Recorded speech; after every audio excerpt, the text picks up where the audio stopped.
quote there. It says, all right, perfect. If I cannot do great things, I can do small things in a great way. And I think that's important to remember. It doesn't take major acts sometimes. And that's going to be kind of the focus of this going forward. We will be looking at, well, I'll get to that in a second. Let's move forward. Go ahead, Ann. Do I have to click on that, Ann? What is, I don't know if oh, continue. I got you. All right. Is that good now? We have our opening prayer here. So let's take a second. Lord Jesus Christ, who reached across the ethnic boundaries between Samaritan, Roman, and Jew, who offered fresh sight to the blind and freedom to captives. Help us to break down the barriers in our community, enable us to see the reality of racism and bigotry, and free us to challenge and uproot it from ourselves, our society, and our world. Amen. All right, this is hopefully consistent with the Lord of Life Lutheran Church mission, which is to inspire deeper and richer connection to Christ, our community, and each other. All right, so just a little overview of what we'd like to do today. Again, I don't know how much we'll get to. We'll kind of read the room here and see how far we get. But we have had our opening prayer. We have the church mission. I'll introduce myself in a little bit more detail in just a second. What I'm here to talk about. We'll look at awareness. What is race? A few pictures from Minneapolis a couple years ago. I'll talk about that as well. We'll look at what is racism, critical race theory, and equity, which are things we, we're hearing a lot about this stuff. So it's important to talk about. And then we'll take some time for reflection. And when we get to that, it can be just an internal reflection. You can turn, if you have a friend or family member here and you want to talk to them about it, that's fine. Or we can talk to the whole big group, whatever works best for us, and we'll see how that works. Excuse me, go ahead. If we get to this, there's like kind of a part two. Another word we're hearing a lot is white privilege. And I want to talk about what that is. We'll talk about what does research show about people's view of race in America and racism in America. I want to talk briefly about Martin Luther King's letter from a Birmingham jail, some possible policy solutions, and suggestions for things that we can do every day. There'll be a second reflection and then a closing prayer. And I do have on this slideshow, I have all of my sources, resources, things that you guys might want to look at going forward, and that can get shared out to you if the technology people have the ability to do that at some point. We're good there. Thanks, Ann. All right. So again, I want to be very clear about this. I've been thinking about this a lot. I'm not an authority on this. How this started was, last year there was a book study that was done at Lord of Life, and some local history teachers were invited to do presentations on the history of essentially like kind of race in America. I decided I kind of wanted to do something more of a storytelling. I think there's power in our stories, and that's all it is. I do not see myself as an authority at all, and I don't want to come off as I'm on my soapbox. I'm just part of the conversation like you all. So like I said, I think there's power in our stories, and that's kind of my my goal. I'll tell you a little bit about myself in just a second. Like you say, we'll look at some definitions and statistics and maybe some possibilities how to fix those things going forward. You can go ahead and click. There's a little bit of a repeat. You can go ahead. All right, I talk about awareness. Awareness is with anything in life, we need to start, I think, with that, and what it is. And in Buddhism, and we look at other religions around the world as well, there's always some form of awareness. Even Jesus talking to the farmers about, you say that there's a time of the year where you harvest, what you sow. Well, you should be harvesting it all the time, essentially talking about being aware. But when we look at what awareness is, it's understanding what's going on in our heads and in our minds and in our hearts, and just what's happening, and to be cognizant of that and to think about it. And once we're aware, sometimes it can make us uncomfortable. When we really take a hard look at ourselves, it can make us really uncomfortable. And like I say, I've been doing a lot of that lately. It can pertain to anything. In Buddhism, it pertains to the ego, and I won't go down that road right now. But in terms of how we feel about societal issues, it can be, what are our views, as it pertains to race in this case. And so I think awareness is a good place to start, to be able to take those internal reflections, say, where am I? Where am I with this? How did I get here?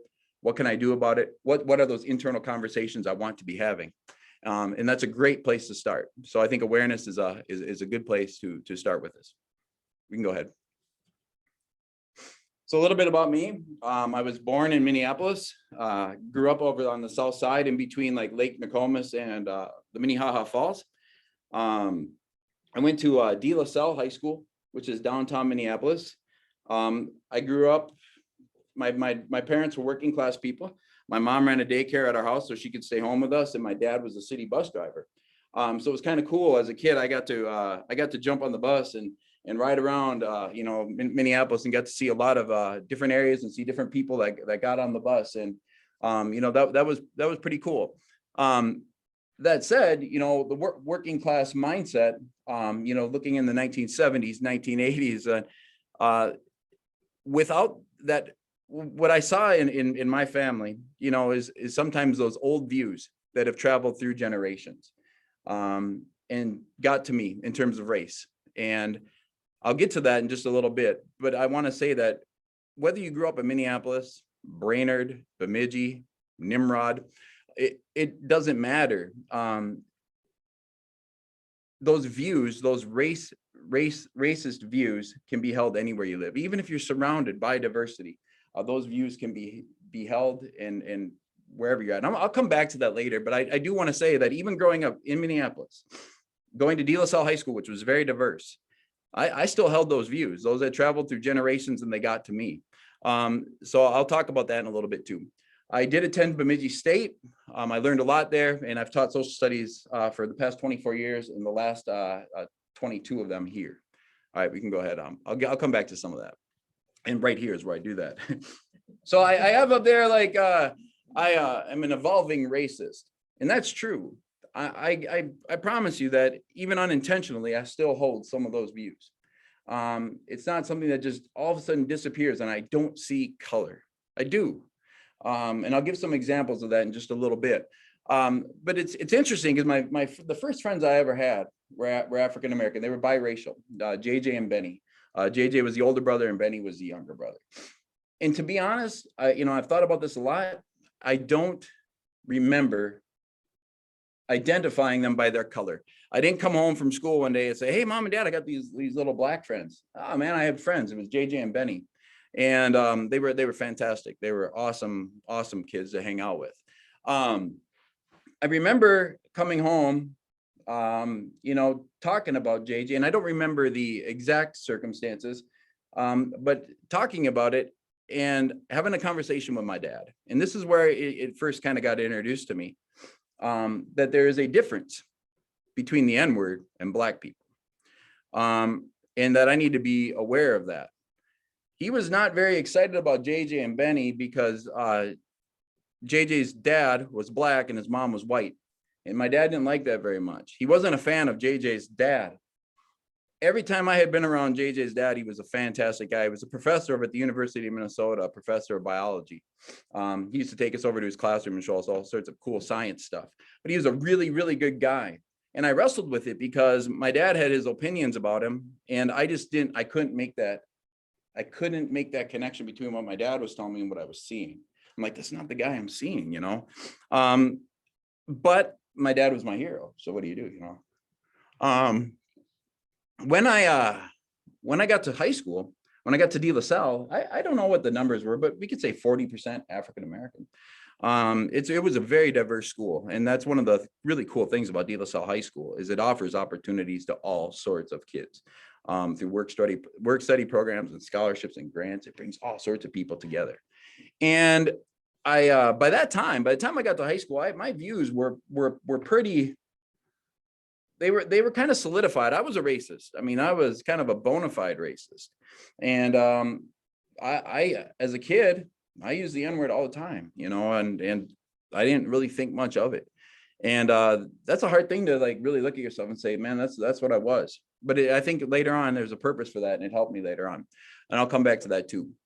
But of course, I made black friends. I played football down at De La Salle, and some of my very best friends, actually my very best friend through high school was a black guy. I mean, he and I, his name was Robert, and Robert and I had all sorts of debates and arguments, and he was always trying to get me to see the light. And it's funny because I talked to Rob now and I like, why did you have patience with me? And he always say, oh, I saw you had a big heart, you know, and he's like, I thought you could do it. And so he was very patient with me, and my friend Reggie and a couple others as well there were a couple others that had enough of me, but a couple that were very patient that saw that I wanted to know, I wanted to learn, but I was still conflicted between what I had been taught at home and what I wanted to be. So we'd have these fights over racial issues, and I never came away feeling like I won. You know, if there's like a winner, I always came away feeling kind of bad, you know. What happened my junior year is there was a great theater in Minneapolis. I don't know if it's around anymore. It's called the Mixed Blood Theater. And they came and they did a presentation at my high school. And that presentation was essentially it went from the beginning of the Columbian Exchange all the way up until the 90s. This is like history of race. And it was very, very powerful. And it's very honest look about the experience, in this case, of African Americans in our country. And that is kind of the focus of this. I know there are all sorts of other issues with race in our country, but the focus here will be African American and the white relations. And looking back on that presentation, it was fantastic. It was powerful. It was incredible. And it was so powerful that it really made me mad. So at the end, everybody stands up and they're all clapping, and I fold my arms like this, and I'm not going to stand for that. No way. This was an attack on white people, and I ain't having it. And everybody's yelling at me. They're like, get up, racist, you know? And I'm like, nope, ain't getting up. You know, it's not happening. And so after that, you know, of course, all these things are going around like, yeah, that Tony's, you know, such a racist. My buddy Rob was pretty disappointed in me. And I started like seeking out people. Like, if you want to go talk about this outside, we can go talk about it. You know, I mean, I was looking for fights, whatever it was going to take to like get my views across that this presentation was wrong. But I knew in my heart I was wrong. I knew it. Shortly thereafter, I went to a house, and now this story this one has always resonated with me. Tommy Morrison was a white boxer. He's in the movie Rocky V. He's Tommy Gunn. I loved Tommy Morrison. We call him the Great White Hope. And yeah, we were excited, you know, and went over to and I won't say the position of this person because you'd be able to look up the history and know who he is right away. But I went over to some Italian friends of mine's house, his uncle's house. And the Italians over Northeast did not get along with the African Americans over North at all. It didn't work out at all. So I went over to his uncle's house. His uncle, we'll just say, was a very, very high ranking person in the Minneapolis police district. And all of his cop friends over, and all of us were over, and we were going to watch the Ray Mercer, Tommy Morrison fight for the title. And when the fight was about to come on, everybody kind of gathered in the room, and it was the adults in the room were essentially cops. And it was one, knock that N-word through the ropes, one N-word after another. I mean, and it was like an overwhelming amount of that word being thrown around. I remember looking around thinking, you're all cops.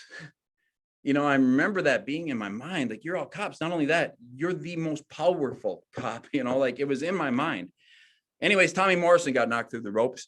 Ray Mercer knocked him out. We were very disappointed. There went the Great White Hope. He never really got back up again. Yeah, it's all right. Anyways, then the same year we were at a dance at our school, and we were driving down the Hennepin.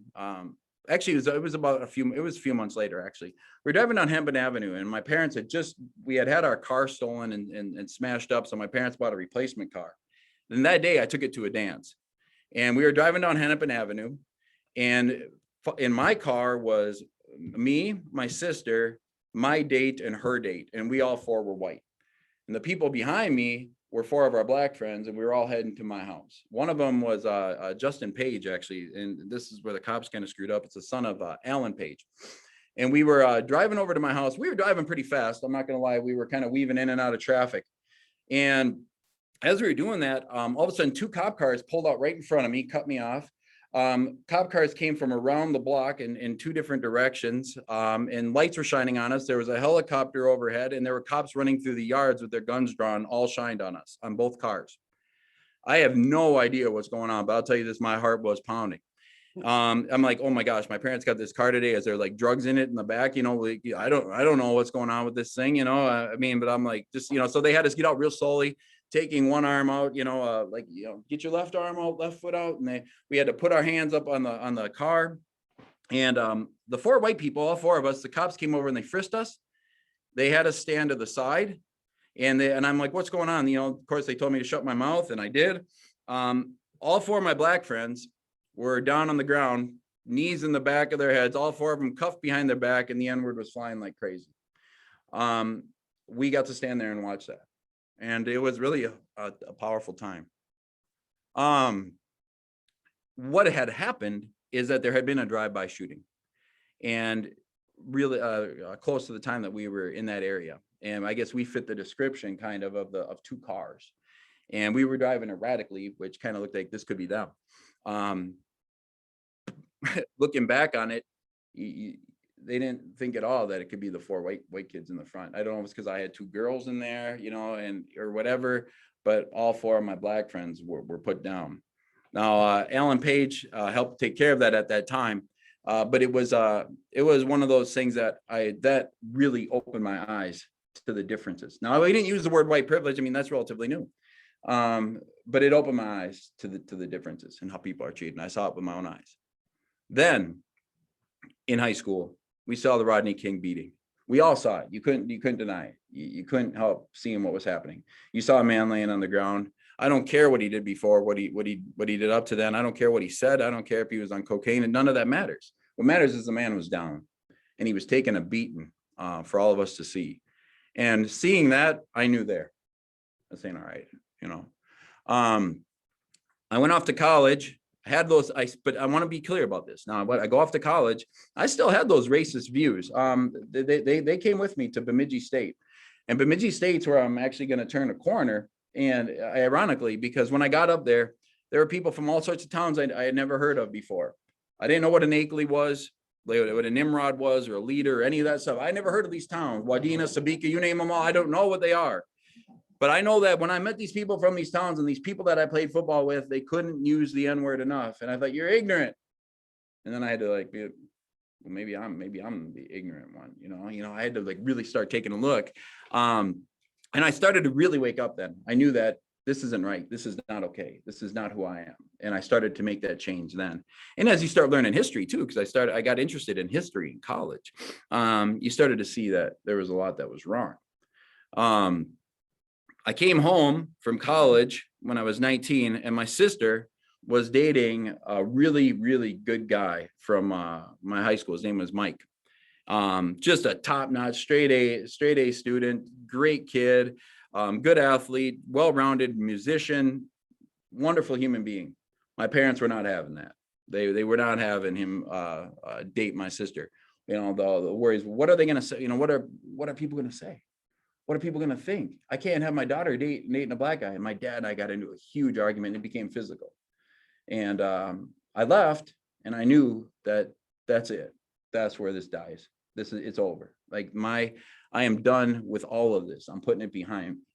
And so that's when it really started to happen, that I knew what I was, but I didn't have the courage at all yet to speak up. I mean, I was still transitioning. I had the courage to be the other way, but I didn't have the courage yet to speak up. So from Bemidji, my wife and I went down to Houston, Texas to teach. And when we got there, I taught at Aldine Middle School in inner city Houston. And in Aldine, we had probably 50% were African American. The other close to 50% were Hispanic. I didn't have any Caucasian students. And it was really interesting. I learned a ton about the resiliency and the challenges of the Black and Hispanic communities. There were differences between the two. But with the Black community, one of the things that we saw were the students in the school were tougher. And the Hispanic students, they're in their families. I'll tell you what, that's the easiest teaching I've ever done. They were just familial and just wonderful, and they'd invite you to their birthday parties and quinceañeras, and moms would send tamales to school for the teacher. They appreciated everything we did. The Black community, there was a little bit more distrust. And I remember coming home many times, and I've talked about this, and my wife and I have talked about this a lot. I'd say, man, the Black kids are just tough. They're tough. And I equated it even, as I'm getting into my adult years, with the color of their skin, not the circumstances of their life. That will change for me, because when I got to Pequot, those are the toughest kids I ever taught. And they were unruly and crazy, and they were white. And that was a real eye opener. But it's something else going on here. It's certainly not the color of somebody's skin. But I digress. I saw some of the challenges that these kids were facing. I had a kid, his name was Jerry, and in 8th grade, and Jerry was ticked off one day. I'm like, Jerry, what's going on? He's like, nothing, man. And I'm like, Jerry, for real, are you all right? And he's at school, and he just wasn't going to talk. I could tell he was really upset. And so I kept him after class, and I said, what's going on? And he said, my brother was shot and killed last night. I'm like, yeah, no, I don't think so. You wouldn't be at school today, and I would have heard about this from the principal. I forgot I was talking to the camera too, or talking to the, I would have heard about this from the principal. Didn't hear about it. Then we have a meeting after school. I mean, I talked to Jerry, I kind of humored him, because I thought, yeah, you're full of it. I humored him and was nice to him, but didn't believe him. And then after school, we have a meeting, and the principal says, yeah, Jerry might be in kind of a mood today. His brother was shot and killed last night. And then in other news, I mean, it was literally like talking about curriculum and TAS testing, which is and it was just glazed over it. And I couldn't believe it. I'm like, this kid was at school today. His brother was killed last night. He was at school because it was a better place to be. That said, there was a real distrust of us white teachers. I wanted to build a relationship with these kids, but they said, you'll be gone in a year. I'm like, no, I'm here to stay. I was gone in a year.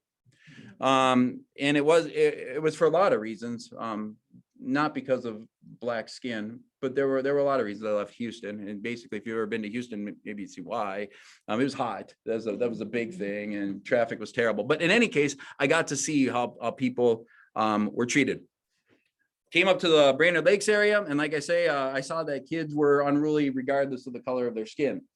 And it was the toughest year of my life teaching when I first got there. I'm like, this place is crazy, I'm out. And over time, it's obviously changed. I really enjoy working there. It's a great place to work. But when I first got there, it needed some changing. But I heard the stuff all the time, the words, the same words I heard at Bemidji, the same words I had heard growing up. And I fought it. I have fought it hard. And I'll tell you what, it's not easy. These views haven't gone away. When I see these kids, even today, saying the words they say, I look through their words and through their eyes to their parents and their parents before them, to the Jim Crow laws, to slavery, to the Columbian Exchange, to Columbus himself. It's through generations and generations of knowledge and propaganda that has been passed on, to these kids. It still cuts, but I know that we can do it, that we can make change. That said, it doesn't come easy. Last year, well, I'm going to get through this here because I don't want you guys to have to stare at a bunch of words. I keep forgetting you're doing that. Trayvon Martin in 2012, when he was killed, not even by a cop, just by a guy in a neighborhood, by Zimmerman.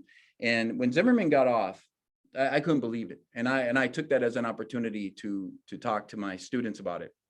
There was a local radio show up here where I had this guy that put on this radio show. I had his grandson in class, and he wasn't not having it that I was talking about this in my classroom.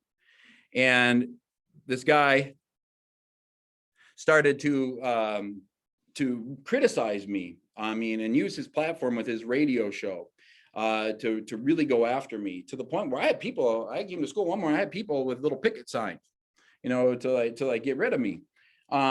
And he said, I remember, because I started tuning into this radio show, still scarred from it. I started tuning into this radio show, and he talked about, what am I supposed to do if a black kid comes up to me wearing a hoodie? And he said black kid. He didn't say like kid. And I couldn't, it was so out there that I couldn't believe it. I was told at the time to stop talking about this stuff. That wasn't going to happen. I wasn't going to stop talking about it.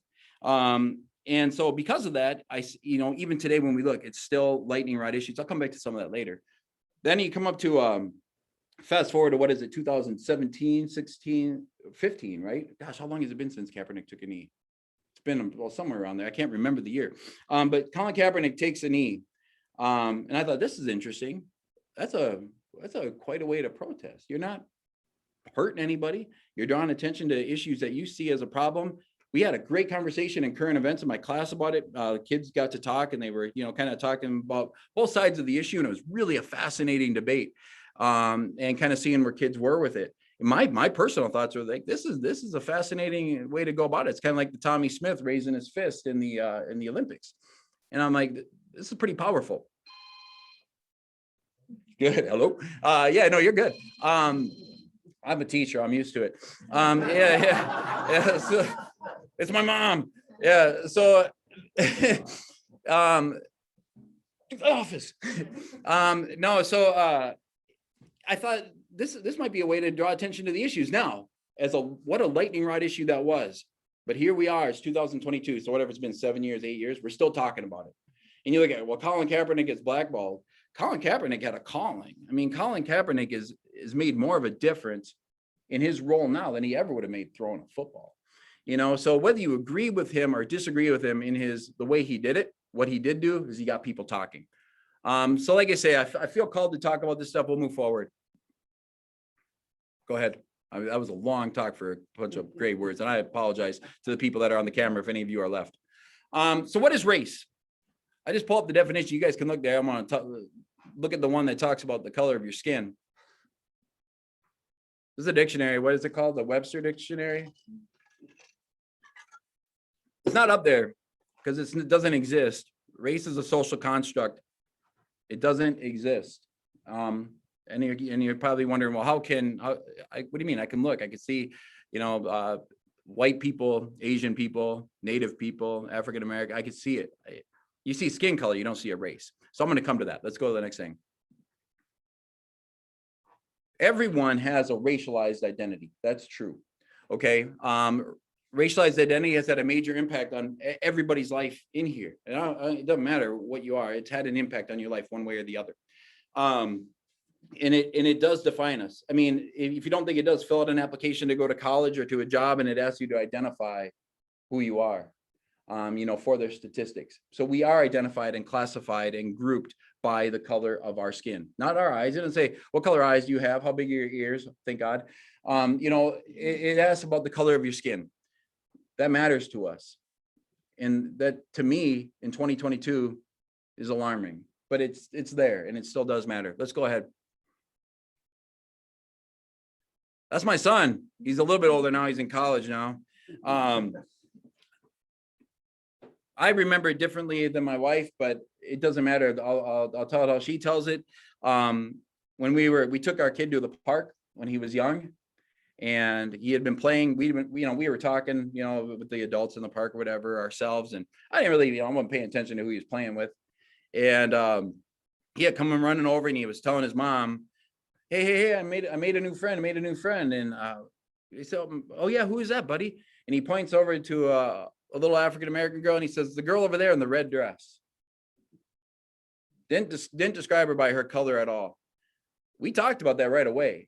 Like that was something that was pretty powerful. That shows us that we learn about race, that it is a social construct. Goes back to my friends JJ and Benny. I didn't see it. I don't remember seeing it at first. I didn't come home and identify them as my black friends. Came home and talked about JJ and Benny. The same thing was true with Gabe here in this situation. Let's go ahead and go forward. I just wanted to point that out because as it pertains to this. So what is race? It's a social construct, which its chief aim is to justify social, economic, and political positions of various ethnic groups. And this goes all the way back to Aristotle. It's about classifying people. It's about putting people into categories so that you can make decisions based on those statistics. It's amazing the decisions that we make based on race. And for time's sake, we can't go into all of them.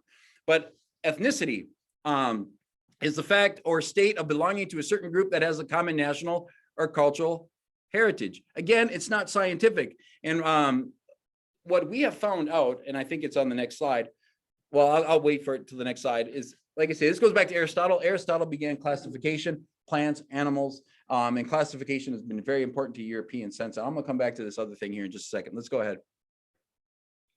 So this is what I'm talking about. What is race? So if you look here, geneticists have looked at the DNA of different ethnic groups, and they have found more variation between like two German males than like a German and an Asian male. They have found more genetic variation between two people of the same ethnicity, race, or whatever in the same communities than two males that live on different continents. That's amazing to me. Again, think about it. We don't talk about your skin color, or excuse me, your eye color or your hair color. Well, Hitler did, but we talk about skin color. So the pigmentation has been important, but it is not, race is not a thing. Your skin color is, but race is not a thing. All right, let's go ahead. These are some pictures from summer of 2020. This is where I want to kind of talk about how it hasn't, things haven't died yet. My buddy took these. The one up on the top left there, where you see the sky lit up, that's AutoZone burning in our neighborhood. He filmed that from his porch, and there is a film on the next slide. What I want to show is, if we don't think race is an issue in our country, that's 2020. It looks like it still is an issue. So I had these exact pictures. You can go to the next one too.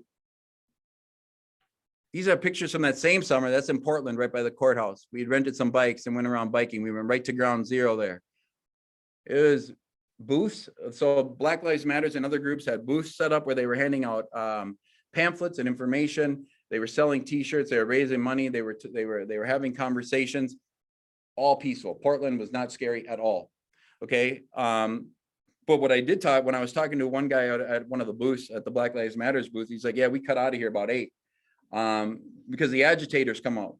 And he was talking about 2 groups. One was the National Guard, and the other was some of the young kids that had all that fire in their heart and wanted to stand up to that and fight back, and didn't have the sense yet to say we need to step back and maybe continue with the peaceful things during the day. These kids get emotional, and they came out and, you know, wanted to stand up against that. But I mean, the Black Lives Matters people are like, no, we cut out of here about 8 o'clock. Once it starts getting dark, we're gone. We don't want to be a part of any of this. But during the day when we were there, I mean, that's my family. I mean, it was perfectly safe. Now, these same pictures I put on a PowerPoint or a video that I made for an open house. I was going to be having an open house at our school. I couldn't be at the open house because we are hosting a cross-country meal for the team. So I said, I'm going to make a video. The parents could see the video. I sent the video out to all the parents. I talked about Minneapolis kind of burning up. I said, man, it's been a crazy summer, you know, with COVID. We look at what's going on in Minneapolis, you know, in Portland. There's a lot for us to talk about this upcoming school year. I thought this is going to be a great opportunity. A few days into the school year, I get presented with my administration with a envelope with printed out emails, one after the other, poorly written emails about me and the type of person I was, and to have me fired, that they will not have me talking about any of this stuff in the classroom. And I was told that if I brought this stuff up again, that I'd be disciplined. And I was livid, you know. I'm like, what do you mean? I mean, I'm a social studies teacher. I need to talk about this stuff. I don't need to tell the kids what to think, but I'm going to have an influence on kids one way or the other. Whether you're a parent, you're a boss, you're a coach, you're a teacher, you are going to have an influence on people. To think that teachers are not going to influence kids is completely naive. And it's just not, if we're not going to influence kids, then let's get rid of them. So we are going to influence kids. And I mean, I wrestle with it. I mean, I'm basically being told this is your job. And so then you start thinking about your own family and what are you willing to risk? A few days later, I went out. I mean, I was still processing all this, thinking, well, maybe I should just quit. I went out to my car, and there was a note in my windshield, like right under the windshield wiper. And I looked like a ticket or something. I wasn't sure. So I pulled it out and said, "Go home, N-word lover. You're going to be meeting George Floyd soon." So that's a death threat. Okay. So here we are in 2021, right? Or 2020, I guess. Yeah, time flies. You know, that fall of 2020, and I'm getting a death threat over race. It exists. Racism still exists. To be quite honest, last year, I was pretty quiet. I got scared, not because of the death threat. I was more afraid of like losing my job or letting my family down. This year, I have not been as much. And as I've been reflecting on it more and more and thinking about this conversation, I have made a decision I'm not going to be. I'd rather have the story be told of what's happening. I'd rather get fired and fight it from the outside, to be honest with you. It's just more important. I've really been thinking, like, I'm not doing anything. Like, even this conversation, what am I really doing?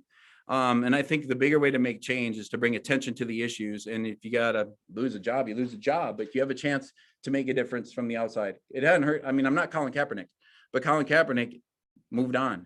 And maybe, you know, maybe if I don't feel like what I'm doing is the right thing, maybe and that's what I'm talking about, that internal reflection. What do we do? What are we willing to do? And we'll get to those. What small, great things can we do? And, that's this point that I think I'm coming to right now, a crossroads that I think I'm coming to, that I need to have these conversations with kids, not to tell them what to think. I want to be very clear about that. That would not have worked on me, but to get them to think and to consider. And I think that's important. Let's go ahead. We don't have to show that. Well, we can. If you can bounce back and forth, go ahead. This is my buddy. This is right in my neighborhood over South Minneapolis. We don't think race is a problem. He filmed this from his porch. I don't know if can you hear it or not, or no? The audio is the more powerful part. But if you can't, let's go on. But that was Minneapolis kind of burning up there. And we can move on from that, Ann. Hey, Will. Uh-oh. Yeah, bite. There we go.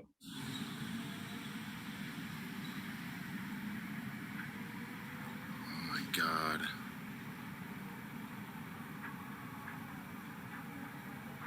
Holy shit.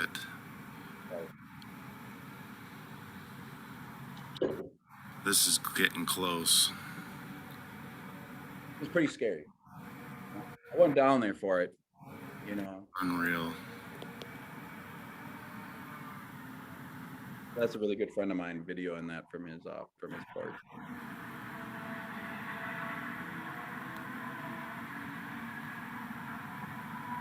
All right, Ann. So yeah, you can see that race definitely still affects us. Okay. So what is racism? Racism is the belief that different races possess distinct characteristics, abilities, qualities to distinguish them as superior or inferior to one another. And it does exist. And it exists in my own heart still. It does. There are things that I'm still working on. I mean, I'm not above this yet. All right, let's go ahead. So you wonder why, like, if you say, like, okay, I'm 47 years old. So I've been on the earth 47 years. I've probably been aware of my beliefs for 20. This dates back racism dates back over 3,000 years, as far as we know. It could be even longer. So I'm not worried too much that I haven't fixed it completely yet in my own heart, let alone the community. I mean, we got a long ways to go. But if you look here, this is called the Indian caste system. Now, the caste system in India, it's very rigid. You can't move up and down until your next life. Okay, it's based on spiritual beliefs, but it wasn't always like that. The original people, and I won't go into a real long lecture, but the original people of India were called the Dravidians, and they were a darker skinned people. And then there were Aryans, these Indo-European people that came in from the north that were a little bit lighter skinned. And when they got there, they subjugated the Dravidians and then developed this caste system. And essentially, each one of those pieces of the pyramid is called a Varna. Varna literally means color. And the lighter skinned people were at the top, the darker skinned people were at the very bottom. That's how it worked at first. But then with intermarriage and stuff and kind of that all of a sudden the colors start to blend, they had to find new ways to define that caste system. And it was eventually into this. And that's not part of it. That's not for this lecture. But the point is, initially it was about color. So we know that this goes back at least 3,000 years. So if you haven't fixed it in your lifetime, that's okay. All right, let's go ahead. So two things we're hearing about a lot, especially locally. Well, not even just locally, throughout our country, is CRT and equity. And they are two different things. And I just want to clear this up for anybody that's in this audience that might want to know what this is all about, what's going on. When I first heard about CRT, I'm a social studies teacher, and I didn't hear about it till last May. But it was blowing up that I teach this stuff. I thought it was a bike trail. I didn't know what CRT was. I had to look this stuff up, and that's why I found out that it's taught in law school. It's about intersectionality. Where does the law meet race, essentially, and how it's applied to people of different races? It's taught in law school. It's not even taught in undergrad. It's in law school. It is not being taught in the schools. Most people don't even know what it is, including a social studies teacher sitting right here. Okay, I had no idea. So it's not being taught. So that's a myth. Let's go to the next one. Equity, that is part of our school system, not necessarily being taught, though, it's being applied. Equity recognizes that each person has different circumstances and allocates the exact resources and opportunities each student needs to reach their potential. It works to close achievement gaps.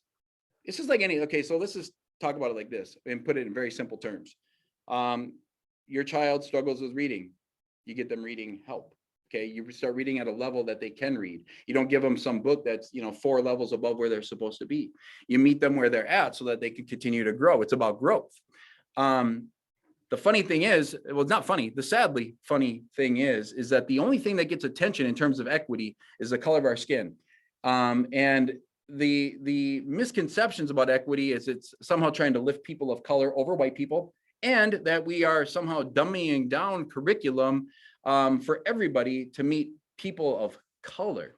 Not even kids that are struggling regardless of their color, but they think that the whole system is being dummied down for those reasons. And it's not at all. It's just saying that it's individualizing instruction. It's saying that there are certain kids that need certain resources, and we are providing those for those kids. But the one that gets the attention is race. So fact is that equity is an initiative in all schools that every child has a chance to succeed. So a fact, CRT, and equity are completely different. They're not related. And it's about meeting any kid where they are at so that they can be successful in school. And there's so much misinformation about it. It's maddening. And how to try to get that information out to people. Man, if you guys could do me a favor, talk to people that let them know that this is just not, the way it's presented is just not true. Okay, we can go ahead. I love that picture. I think I received that from a teacher at our school, and that one's been very popular for a long time. But you look at that, and that's the difference between equality and equity. It's like equality is, yeah, you guys all get that same level box there on the left. For those of you that can see that, everybody gets the same box. Well, it's getting harder and harder as we move to the right for them to see the game. Equity looks more on the right. Hey, I'm going to meet you where you're at so we can all be able to see the game. I like the running a race analogy. You're about to run a race. Equality be like, okay, here's a size 10 shoe for everybody. But I'm a size 12. Well, yeah, but equality says, yeah, you guys all get the same thing. Well, now you give me a size 12 shoe because that's my foot size. Now I'm able to run that race more effectively. That's all equity is. So if you guys can spread that word, man, I'd appreciate it. We all would. Go ahead. So these are things that I've been thinking about in my own life. I don't know where you guys are at here, and if you wanted to have a conversation about this, but kind of just thinking about when you were first aware of race, and the race of others. What do you remember from your childhood about how you learned about race? What did you learn? How did it make you feel? Like those type of questions. I don't know if anybody here wants to have a little bit of a conversation about this or ask any questions, but I'm going to be silent for a second and see if anybody wants to ask anything, and so you don't have to hear my voice the whole time here. I'm just going to say about Grandpa is that he always said he wasn't a racist because he said he had a black friend. Do you know how hard it is to do this presentation in front of your mom? Yeah, it's okay. It's okay. Yeah, my mom is here. If you guys are on oh my God, how am I going to do this? Like, this is really scary. The other thing that really sticks out in my head was with Mike and your sister is that they did end up going to a prom or whatever, but I remember asking them not to go to my mom and dad's because my dad would have flipped out seeing his granddaughter with a biracial boy. I don't know if you guys can hear that, but my mom is saying that my sister did end up going to prom with Mike, who was African American, and my mom asked, she's here, my mom asked my sister not to go to my grandparents' house to get pictures taken because it would have made them flip. Yeah. So, I mean, we're seeing, like I say, when I hear these words from kids now, and for the kids I see like Will and stuff, you're on here. For kids that are on here, I know you guys hear these words at school, and try to be patient, with those kids that are that way. They're learning it. It's not, people don't know what they don't know. Be patient with them, but don't encourage it or endorse it. But be patient and just know that, right, it's not their fault. They just have a ways to go. And just be that positive role model, for those kids. When kids do it now, I call them on it. Like that's not an acceptable word, but I'll also pull them aside and have a conversation, about how they learned it and how they came to be, how that came to be. Are there questions at all from the people on Zoom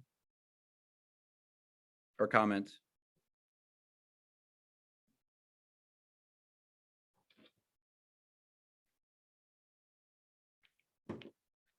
Okay. Go ahead, Ann. Okay, these words right here have really upset some people. White privilege. People, and okay, so when you hear it on its face, when you just hear those words, white privilege, and you're thinking, I just lost my job. I've never had anything handed to me. You know, we had to pay full price for college, and people of color are getting scholarships or whatever. It's not about that. Okay, it's not, when you hear white privilege, it's not about that at all. So I'm going to give some examples here in just a minute of what white privilege really is. But it's a societal privilege that benefits us just by the color of our skin. And there's still people that will shake their heads and say, no, that's not true. I know I would have shaken my head like, you are crazy. There's no way that I'm privileged because I am white. But then I think back to being pulled over with my friends. I didn't get slammed into the ground and getting called racial slurs. I had to stand on the side and watch my friends get slammed down. But that's not even it. It's even less than that. We go to the more simple than that. Let's go to the next one. Here are some examples of privilege, and I'll just read them out loud. It says, I have the privilege of being favored by school authorities. I have the privilege of having a positive relationship with the police generally. I have experienced that personally on multiple occasions, I hate to say, but yes, I've talked to the cops a couple of times. I've had the privilege of attending segregated schools of affluence. There is a big difference, and I've taught them both. Big difference between teaching in an inner city school that doesn't have some of the same resources and support, and schools that have a little bit more. Even locally, we can see some of those differences between our schools in terms of PTOs that are involved with our schools or whatnot, based on poverty. But in any case, that's even more true when you get into these inner cities where parents are working maybe 2 or 3 jobs, don't have time to be part of a PTO or the money to contribute. The kids don't have the same resources that they might have in Eden Prairie or something. I have the privilege of learning about my race in school. Think about all the books we've read. You know, the teachers we've seen, the history we're taught, it's definitely Eurocentric. I have the privilege of finding children's books that overwhelmingly represent my race. I have the privilege of soaking in media biased towards my race. I have the privilege of escaping violent stereotypes associated with my race. This one really gets me. I have the privilege of playing the colorblind card, wiping the slate clean of centuries of racism. Say, I don't see color. No, you do. You see it. You know, you just want to pretend that you don't. We all see it. I see it. I do see it. I have the privilege of being insulated from the daily toll of racism, and I have the privilege of living ignorant of what it would be like to be subject to that. These are privileges that we have, and identifying them is important. Whether your life has been easy or not isn't the point. The point is that having white skin has made it easier than what it would have been. All right, go ahead. Here's an example of it. And once again, all my sources are here, but this is from May of 2021, and there have been many examples of this since this time. Home appraisals. It's been making the news lately too. There was a black woman in Indianapolis. She was trying to sell her house, and she was getting appraisals around $125,000. And she just couldn't believe it. She had put all this work into it. It had been renewed, and she knew what other houses like hers in other neighborhoods were going for. So she had some white friends come stand in for her to do the appraisal. She got rid of all the family pictures, everything that would have said that they were black. Had her white friends stand in for her. And the appraisal went from $125,000 to $259,000. That's in 2021. Okay, there's been many, many more examples of this as of late. So right there is just one of those examples of white privilege. I could sell my house for more. Home values in the 80s and 90s would drop when black families would move into a neighborhood. My dad told me that. Later on, I didn't believe if that was true because I got fed with a lot of that propaganda, but it was true. It did drop the value of your neighborhood. And now you got the opposite, which is happening, which is gentrification. But that's, again, a whole nother subject. Home values are going up because white people are moving back into the cities, and the home values of Brooklyn Center have dropped. And so we're seeing this, it's just a constant pulse. Wherever the people of color go, is poverty, and it's poor, and the values of the property isn't even the same. And it's just, it's a problem that we have in our society. Go ahead. Okay, just this is just how people see race in America. And we can see that we're all not all on the same page, and that's why these conversations are still very tough to have.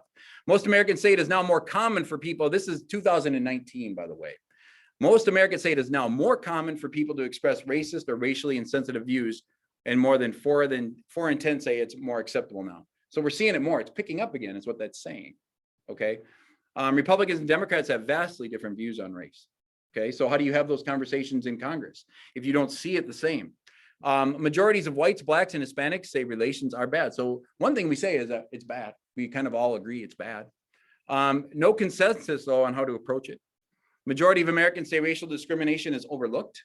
And the majority see advantages for whites, disadvantages for blacks. So we see it, but we don't agree on how to handle it. And the two parties don't agree either. There is a difference between how the parties see it. I didn't really want to get into that too much. All right, let's go to the next one. Just a couple more stats, then we can move on. Many see racial discrimination and less access to good schools or jobs as a major reason blacks are not having some of those same advantages. They don't have access to the same resources. Most agree blacks are treated less fairly than whites by police and the justice system. Blacks are skeptical about prospects for racial equality, meaning they don't believe that this conversation right here we're having at Lord of Life is going to change anything. Sometimes I don't know if it is either, but they don't. There is some discouragement there, or just, people are discouraged. Most say the legacy of slavery affects black people's position in a society, and blacks more likely than other groups to say their race has hurt their ability to succeed. Whites most likely to say their race has helped. So whites do agree that me being white helps. Again, there is a little bit of difference between political parties, but it is what it is. Majorities of blacks, Asians, and Hispanics say they have faced discrimination. So we see these statistics. Not everybody's on the same page, but it does identify that there's a problem, but maybe not necessarily how to fix that problem or exactly what that problem might be. Let's go ahead. Trying to pick it up for you guys here. Here we go. This is our guy, Martin Luther King. Again, if I cannot do great things, I can do small things in a great way. Well, that was not MLK. He did great things, big, great things. I have a dream that one day this nation will rise up and live out the true meaning of its creed. We hold this truth to be self-evident that all men are created equal. That's his dream. We all know about his I have a dream and what his dream was. To me, that's not his most important work. His most important work came from a letter from a Birmingham jail. Let's go to the next one. That's Martin Luther King when he was in jail in Birmingham. He had gone down there to be part of a protest, and he was told that he's not wanted there by other clergy members in a letter that was given to him. He was told, you're not wanted here. Now, this really cut at him. Not wanted here. This is my home. I mean, America, I can go wherever I want to go. I can be here. And so he was distraught, that other clergy members would tell him, and I'm summing this up, you're not wanted here. So he responded in an 11-page letter, which we're not going to read right now, but let's go to the next one. So again, that's just that's what I'm talking about right here. He was told he was not wanted here. He wanted to think about how to respond. And he wrote what to me is one of the most powerful pieces of a primary source in American history.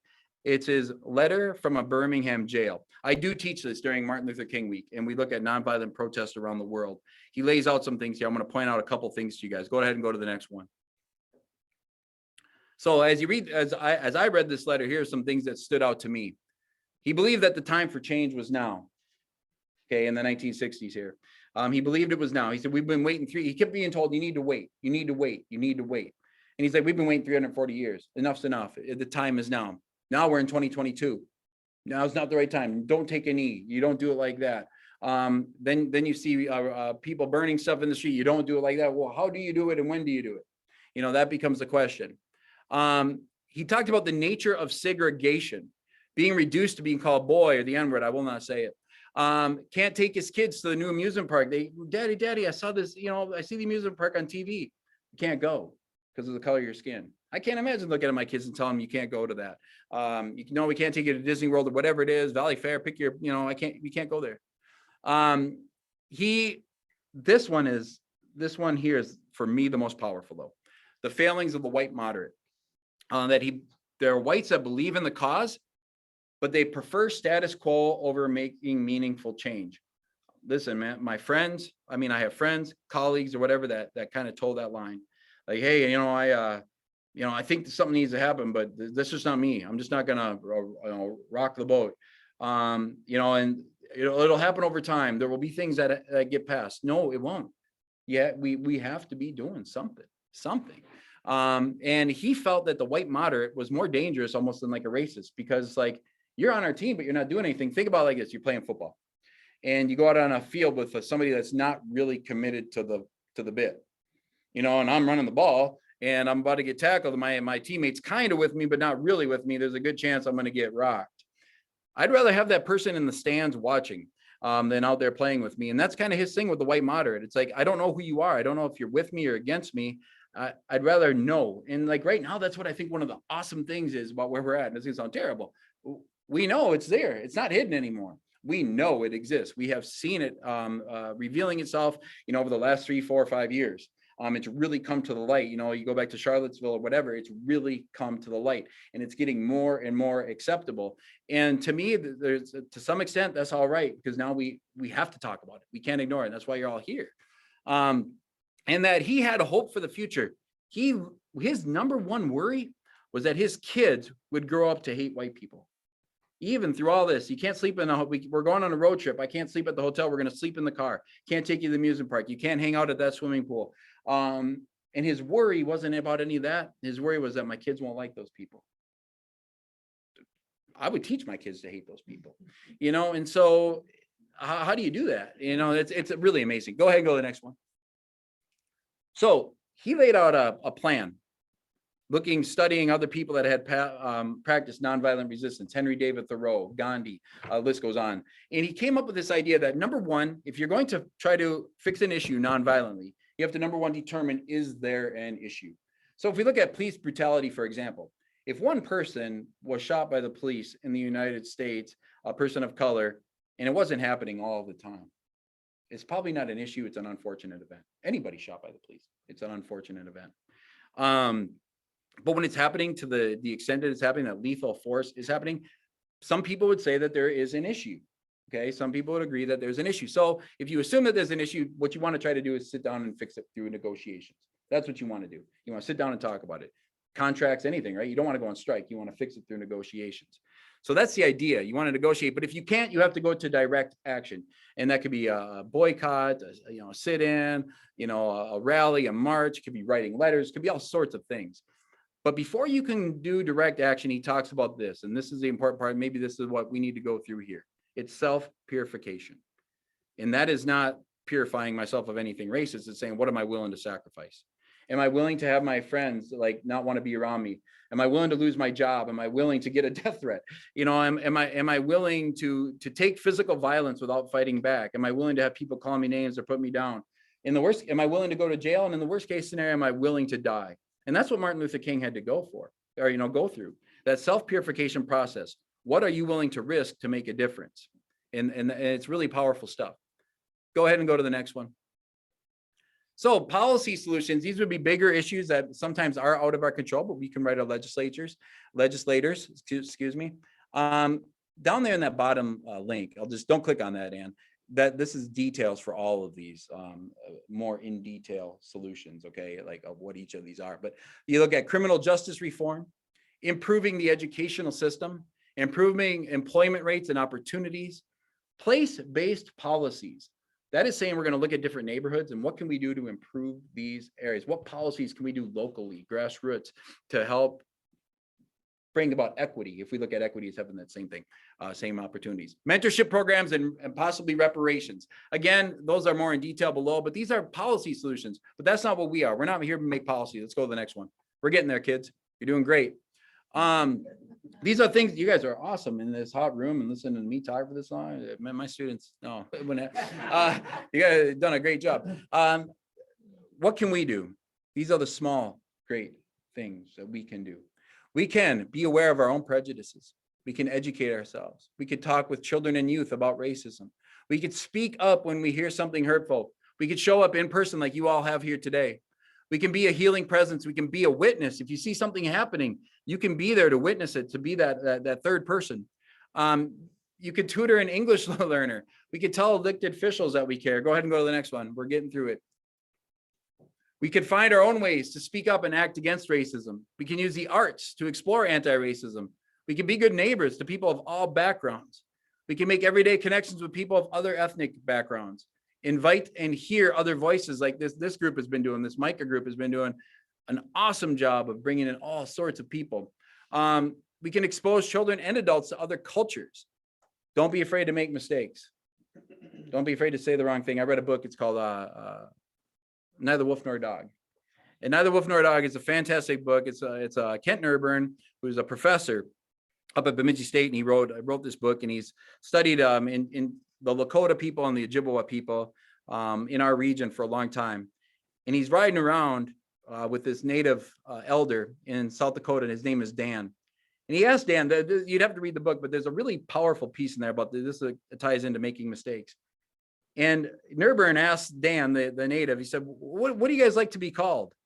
You know, and I'm summing it up, and Dan looks at me, he just starts laughing. And he says, Nerburn, it doesn't really matter to us. You guys, you got it wrong from the beginning, you know, calling us Indians, you know, like Columbus thought he landed in the Indies. You know, call us Native Americans, call us what you want. It doesn't matter to us. He said, if Greenland, I think it was Greenland, if Greenland were to come here now and invade the United States and put up their flag and call you Native Greenlanders, what would you think? And it's a good point. He's like, we don't care what you say. You worry about it more than we do. We know who we are. And that was a very powerful part in that book. Looking at that again, don't be afraid to make mistakes. If you say the wrong thing, you say the wrong thing. You know, the idea is that you're making an effort to be respectful of how people want to be identified. And then to become an active in an anti-racist organization, that can be a little bit more of a bigger thing because it takes work and commitment. But there are little things that we can do every day, little things. Go ahead. Wrapping up here. This is it right here, kind of. We're getting close. Again, just reflecting, do you believe there are racial problems in our society? Does change need to happen? And are there things that you can do? Small things that you can do. Again, I'll pause for a second if anybody wants to make a comment because we are very close. I just have a couple sources to show you or books that you can read and a closing prayer, but on any of this. I think it'd be important to talk about what do you do in Baxter, Minnesota? You can hardly accomplish anything by just being nice to the people of color that we run into around here, right? So what is the The question or the change of attitude, spreading this type of information that you're spreading for us to think about it, and then sometimes that gets extended and passed on to others, and we're educating ourselves about it. But concretely, I think that third bullet there is very, very important to what are some of those small great things besides making ourselves more aware. That's great. That's the question here. It's basically what can we do here? You know, in Baxter, you know, how do we act on some of this information? What are some of those small great things? Does anybody want to reply to that either online or in the room? Kind of thinking about that or continue with that? I think making this discussion available into a larger group of people. What I feel we're like the Christians back living in the catacombs here in this little room, and we got the Romans out there, and we want to be here. We should this here presentation, Tony, should be somehow broadcast or allowed to be shown to a greater number of people. I'm sure they would. There's other people out here besides us that just haven't been maybe given an opportunity. Enough said. It's being recorded. It will be on YouTube at some point. I'm a YouTuber. Yeah, no, that's good. You know, those are great. That's a great reflection. Jeannie, my wife. Just in meetings for the school district, and there's equity meetings going on at the high school, which I think is a small, great change that's happening. But I asked our own kids who are at the middle school and high school if it's really that bad, if they're hearing the N-word, and they say all the time. And I'm like, what are people doing about it? What are the adults doing about it? And they said they kind of ignore it a lot. They do. Adults do ignore it. Shocking to me that in our halls at Brainerd High School, and there's so few diverse kids that they're afraid. They're threatened, and they're told if you turn us in, kids will know who reported them if someone turns them in. So how do we start to break that down with our youth? I feel like I teach third grade, and I'm always reading books and talking about being kind and accepting, and I hope that that keeps moving forward. But where's the disconnect?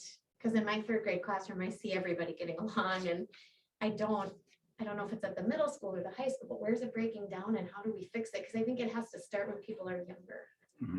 Well, it has to start someplace, because like down in the cities, New Prague, there's 2 schools that are not going to play any athletics against them because they used the N-word, and they were harassing these other schools. So the Robbinsdale Cooper and St. Louis Park both said, we're done with you. We're not gonna play your sports. And I that's was a- just gonna bring up, Charlie, I knew you would have obviously been very involved in that, assessing that situation. It was a horrible incident of a hockey team from New Prague. No, it's Basketball. Basketball, girls basketball. Hockey. Okay, and yeah, so well, that okay, happened in okay. hockey, yeah. Yeah, and and this, I think this goes, it's in line with your question and even Jeannie's comment is, what we have a generation of kids in schools that are predominantly white, especially in much of greater Minnesota. And it's really easy not to talk about these things, right? And you have these marginalized groups. And so you have these exurban, predominantly white schools and communities, and they're playing very diverse schools. And we've had a number, because it's Tony's research bears it out, right? Since the last 5 years, it's race is it's come to the forefront. People are more willing to express their views, whereas maybe they were closeted for a period of time. And that can maybe be a good thing because there's relative peace and harmony, but are we really advancing? One of the great things we've learned as we've helped these school districts connect with each other and kind of navigate this is in the school system, we're very quick to identify, if a report comes in, and then we're going to research, we're going to investigate, and then we're going to punish according to what it is we find. And the thing we don't do very well is immediately offer support to the people that have been hurt and victimized. And that's where the communities of St. Louis Park and Robbinsdale Cooper, that's where they went right away. Rather than punishing, they said, we need to look in and we need to support and we need to wrap our arms around people who have been hurt. And right now, this is the best way we can do this. You've got things you need to figure out before we're going to feel good about, entering into that space again. I think sport, and Tony referenced Colin Kaepernick in his presentation, is a great place.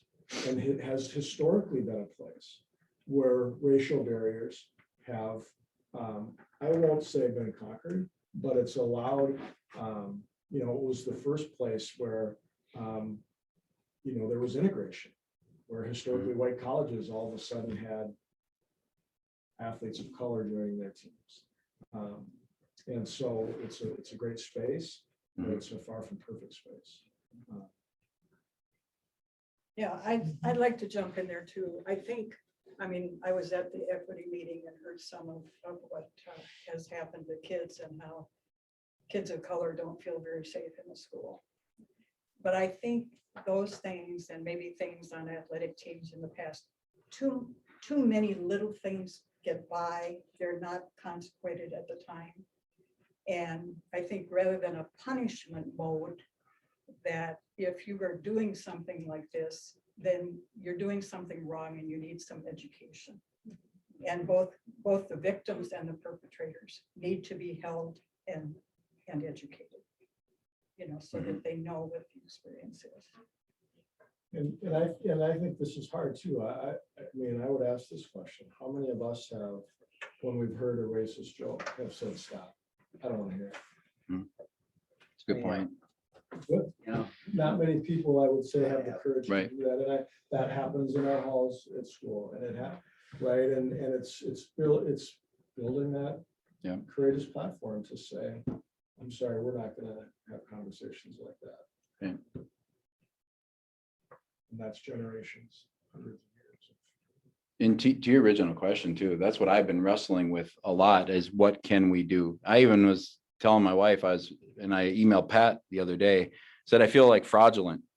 Like I'm here having a discussion, but what am I really doing? And once again, I'm not looking for feedback on that, but in all honesty, I feel like there's so much more that needs to be done. And So I've been really reflecting on that as well. And so I don't like have an answer right away, you know, but you guys, you know, you're coming up with these little things, you know, that we can do. And we all have some kind of platform.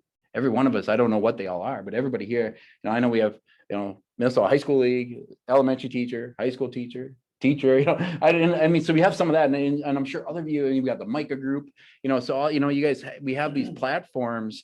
I think continuing to use them, discussion's a great place to start, but I think even before that, there's no harm in just some reflection and looking at ourselves and being aware, like what I started with. If we're aware, if we could start with our own selves, that is a small, great thing. Just changing what we do, because we can control that. And then moving from there. Yeah, because I've been thinking about that a lot too. What can we do?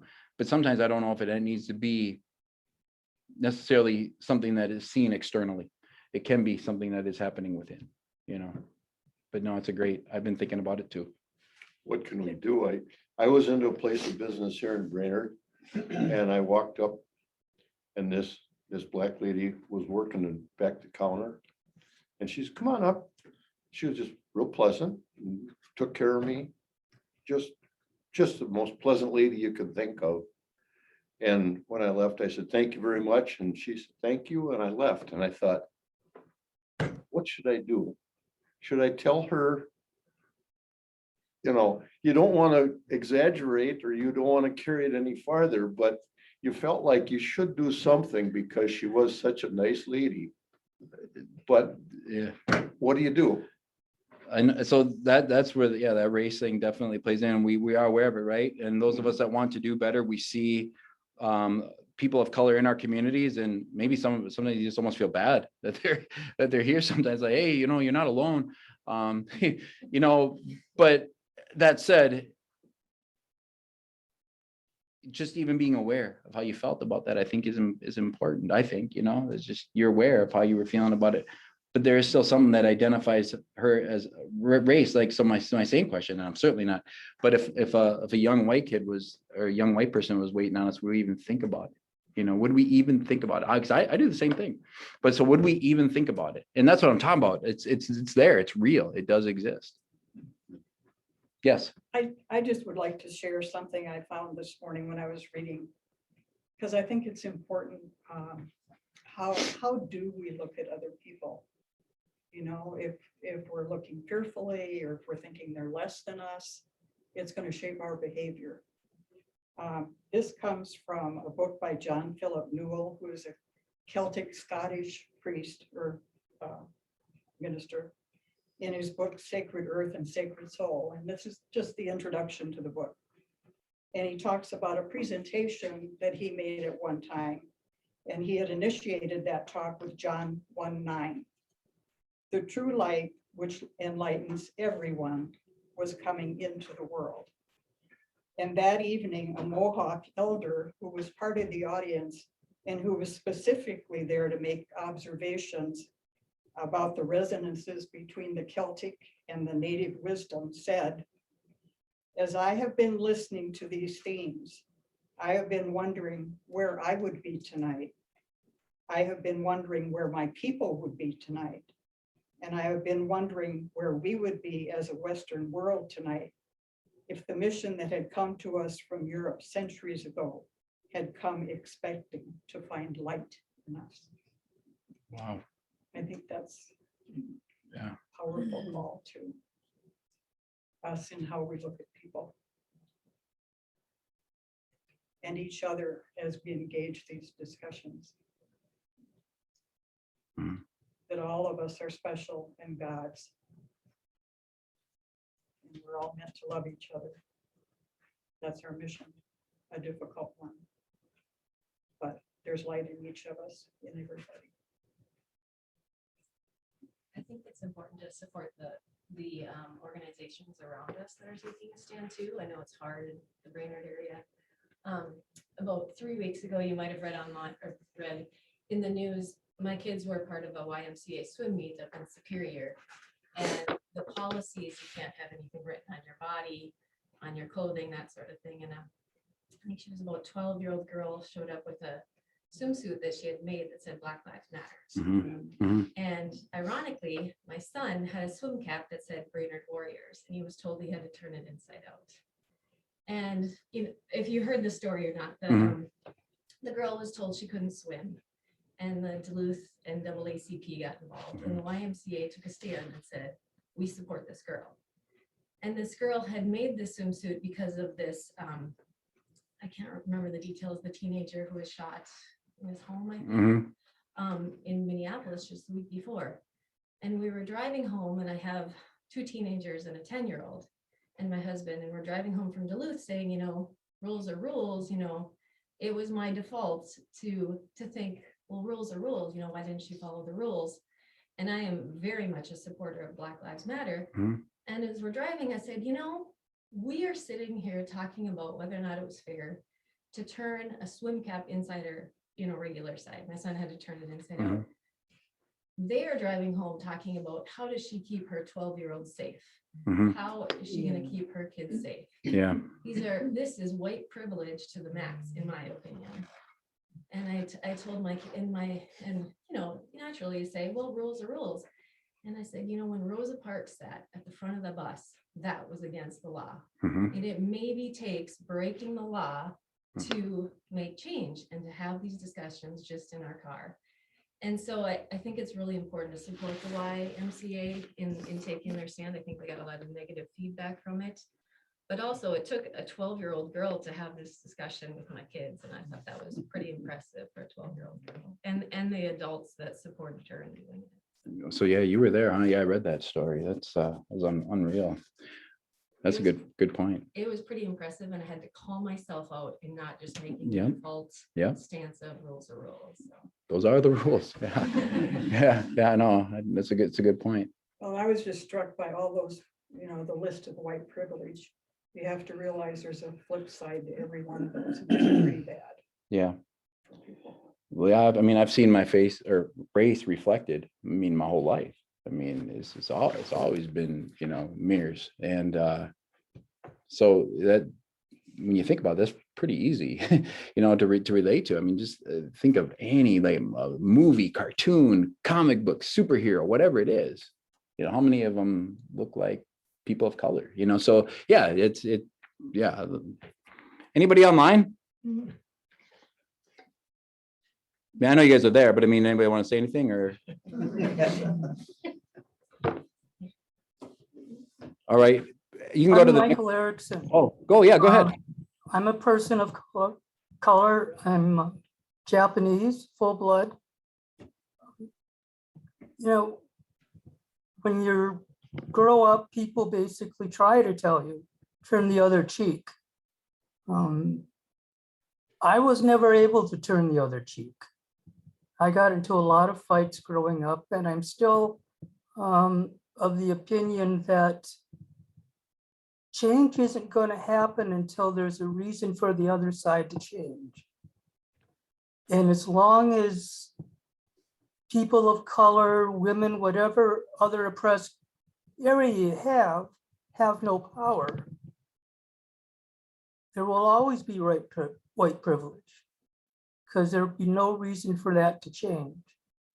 You commented about Martin Luther King being a very great man. I totally agree with you. And he got white people to agree with him. But I tell you, I strongly believe that Martin Luther King would not have been as successful if Malcolm X wasn't there too. Because Malcolm X was the fire and brimstone kind of black man. And he scared the crap out of a lot of white people. He did. That's a really good point. That's a good point. So he scared the crap out of a lot of white people. So they're going to go, well, we're going to agree with Martin Luther King because he's a lot safer. Yep. No, that's a great point. And I couldn't agree more about people in power that aren't going to just give it up. Oh yeah, you are absolutely right. But go ahead, Pat. I heard you. You could tell. I can feel it. I'm a teacher. Well, with the last comment, I'm remembering back to the late sixties, my husband was teaching at Cal Lutheran. And the college brought, this was just after the Watts riots. And my husband brought, or the college brought to one of the speaking series, the president of the APA, American Psych Association, who was the first Black president at that time, Kenneth Clark. And what he said to that audience, mostly white audience, was that until the knife was at the throat of white people, you were not going to see change. I mean, that's pretty violent thinking. And of course, that goes back many, many years. But that was what he was thinking at that time. I think that that's an example of good intentions. And I think that a lot of people have a lot of good intentions, but fear is the biggest problem that's in the white privileged male, if you want to say. I teach aviation at the Brainerd High School. And in aviation, 5% of the women's airline pilots, 5% of the world's airline pilots are women. One of the gals in my class went to UND for a visit. She's going there to become a professional airline pilot.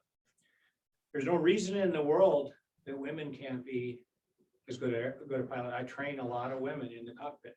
There's no male, female, it matters not.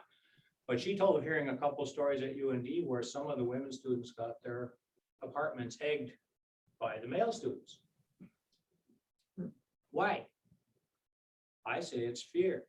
And I say, oh, if you could help all of those who are in that arena, if you want to call it privileged white males, but whatever area, if you can get a message across, hey, there's nothing to fear. Guess what? If you had a chance to become friends with that person, and that's commonly what solves it, a lot of the aviation students at UND, the women are becoming good friends and are realizing they got to be pilot and co-pilot next to each other. They're realizing that they get along and they respect each other, like each other, and they're just pilots. And so I think the biggest battle is where the fear lies, that if I give in to equity, do I have my words right? Yeah, you do. Equity You is the do. one- is the Yeah, one we're you looking have for, your right? words right. Yes. Right. Yeah. So there's a fear that if I give in to equity, it's gonna wreck my life. It's not gonna wreck your life. Your life's gonna be enhanced because as a society, a world of humanity, we're all gonna grow and be better and be more productive and things are gonna be good. But it's relationship to help see that there's nothing to fear. Except for that, it won't look like you anymore. And that's what people have had to live with their whole lives. We're used to it. Yeah, we're just not used to it. Like St. Cloud doesn't look like me anymore, you know, or Little Falls. Yeah, these are great comments, everybody. Okay, let's go to the next. We'll wrap up here. We can skip a couple to the closing prayer. Those are a couple of, and if you guys want to share this out, there's many books. These are just ones that I have read, over the past couple of years. But like you say, there's many more, but yeah. And these are all the sources if you ever want to check any of my sources. And then Pat was nice enough to share a closing prayer with me, and I can lead us in that. Creator of all, may the word of our mouths, thoughts of our minds, and actions of our lives be just and kind. May we walk humbly with you and with one another, mindful that all of your creation is sacred and meant to be loved and cared for. All of humanity, the earth, the universe. Thank you for life and for your love, which when given grows. Amen. Amen. Thank you, everybody. Thank you, Tony. Hey. I would just like to point out, you quoted Dan from Neither Wolf Nor Dog. Yeah. Kent Nurbert is going to be at CLC in April. Is he coming now? Because my wife had tickets the last time, but it got canceled because of COVID. Right. Yeah. All right. April 12th, and then this next week, March 9th, and Troyer will be here doing a presentation at the library. Unfortunately for those who. Yeah, it's midday. I know. I saw that. Was it 1 o'clock or noon? Noon. Okay. Yeah, well, Eugenie has seen him speak before too. Yeah. Well, I appreciate it, everyone. It was nice to see you all, and thanks for taking